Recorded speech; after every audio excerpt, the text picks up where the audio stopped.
Now over to our news episodes, bringing you international news summaries, especially those that hit close to home for us Canadians. I'm Mike. And I'm Jane. And today, we're going to wade into some pretty choppy waters, looking at the relationship between Canada and China. It's definitely complex, yeah. Yeah. Definitely a lot of tension there. Human rights are right at the center of it all. Yeah, they're really publicly calling each other out, which I gotta say, it raises some pretty interesting questions about how international relations work, in this day and age. Absolutely. So let's start with Canada's position. They've been, pretty vocal about, China's human rights record.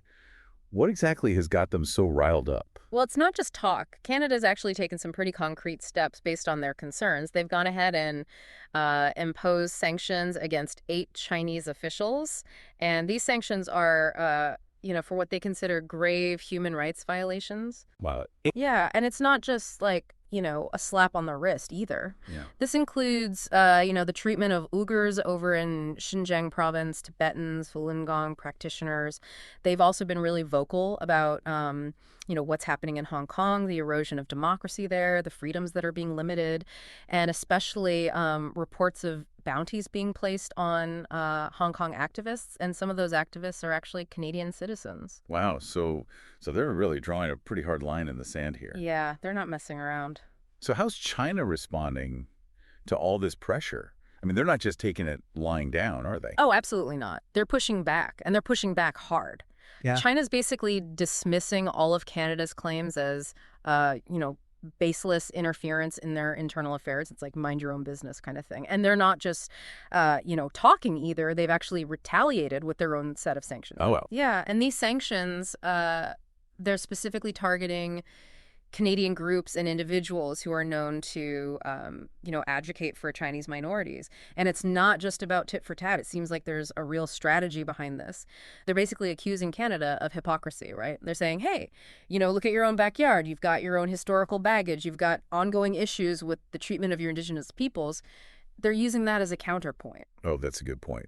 So it's like they're trying to turn the tables. Exactly. Put Canada on the defensive. And they're doing it very strategically, I have to say. Chinese officials, state media, they're really, leaning into this narrative. You've got, Foreign Ministry spokeswoman Mao Ning. She's been very public in criticizing Canada's human rights record. At the same time, they're really emphasizing, China's progress. Look at us. We're doing great on the world stage. Even the Chinese embassy here in Ottawa, they're using social media to, really drive home this message to Canadians. They've even put out a political cartoon, contrasting this happy Chinese family with this, struggling Canadian family, trying to play on those emotions. Wow. So it's like a real war of words going on. Yeah, it's getting pretty heated. So where does this leave the UN, the United Nations? They've kind of weighed in on human rights in both countries, haven't they? Yeah, they have. And I think, the UN's assessments, they're actually kind of interesting because they offer a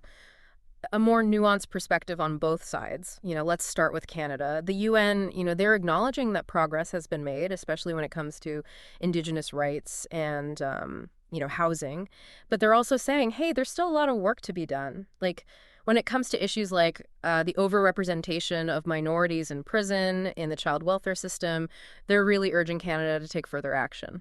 So, yeah, still some work to do. Absolutely. And, they're also calling on Canada to address the human rights abuses that are happening, because of Canadian mining corporations that operate abroad, and to better respect Indigenous land rights here at home. Right. So it sounds like Canada's getting, kind of a mixed report card. Yeah, achievements and areas needing improvement. For sure. Sure. What about the UN's take on China? What are they saying? Well, they're acknowledging some improvements in China, particularly when it comes to policies for women and children. But, at the same time, they're also raising some very serious concerns about China's detention practices. They're urging China to ensure accountability, make sure families have access to those who are detained. And, of course, the calls for China to respect the rights of Tibetans, Uyghurs, and other minorities continue. That includes things like freedom of religion, expression, and peaceful assembly.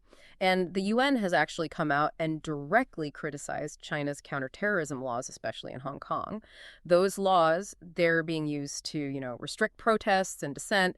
And there's a lot of concern about their impact on basic freedoms like freedom of speech. So it's like no one's getting off scot-free here, huh? Everyone's got work to do. It's definitely not a black and white situation. So, Jane, what do you think? What's the biggest takeaway from all this? I think this whole situation really highlights that human rights, I mean, it's a global concern, but using them as a diplomatic weapon, it's really tricky, right? Because every nation has its own challenges, its own areas for improvement. And this kind of back and forth, it could actually end up hindering, real progress on addressing these issues. Yeah, no, that's a great point. I mean, it makes you wonder how, these human rights issues are really going to shape the future of Canada-China relations, right? Yeah. And what impact is all this diplomatic tension really going to have on Canadians in the long term?